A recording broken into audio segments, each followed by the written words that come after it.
こんにちは、リンです。ハワイはアメリカに併合される前に実は日本に併合を打診していました。現在のアメリカ・ハワイ州は1795年から1893年の約100年間、ハワイ王国が治めていました。そのハワイ王国をアメリカが併合しようと狙っていたんですね。ハワイ王国もアメリカの併合を助けるような危機感のない政策を行っていました。例えば1844年にはハワイに帰化することを条件に欧米人がハワイの政府要職に就くことが認められました。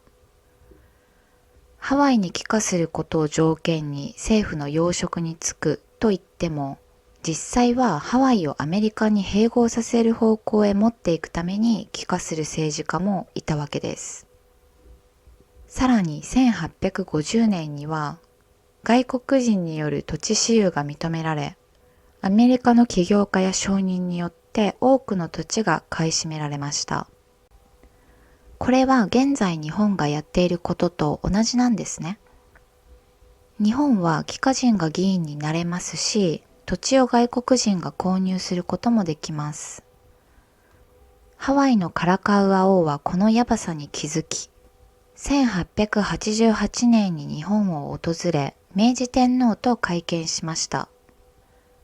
その時にカラカウア王はハワイ王室のカイウラニ王女と日本の皇室の山階宮定丸王の縁談を申し出ます。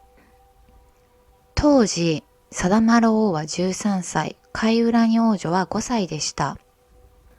この縁談で日本とハワイの結びつきを強くし、アメリカの脅威を退けたいと考えていたのでしょう。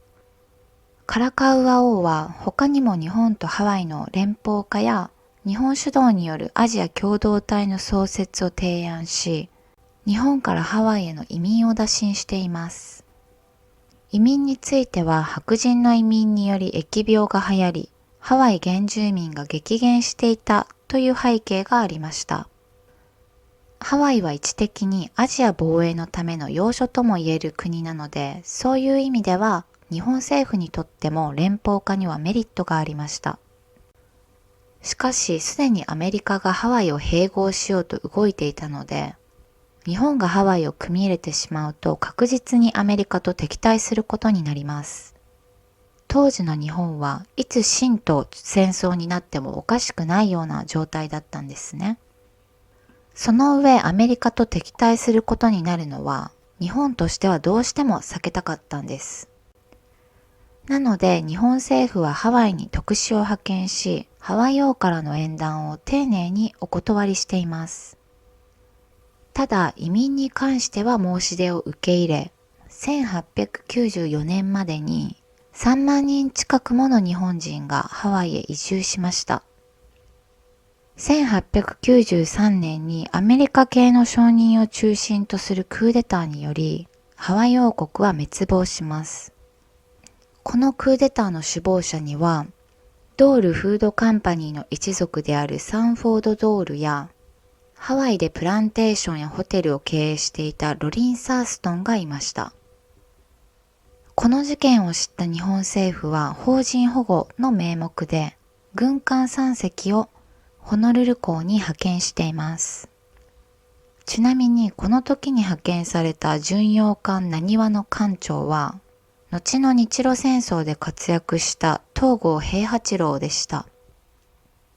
一時はアメリカ政府もハワイのクーデター政府を承認しなかったんですが、結局ハワイ王国滅亡から5年後にハワイはアメリカに併合されることになりました。ハワイ併合は帰化人がハワイ政府の要職に就くことと、外国人によるハワイ国内の土地の私有化を許可したことにより起こったと言えるでしょう。現在の日本にとってもハワイの事例というのは他人事ではありませんね。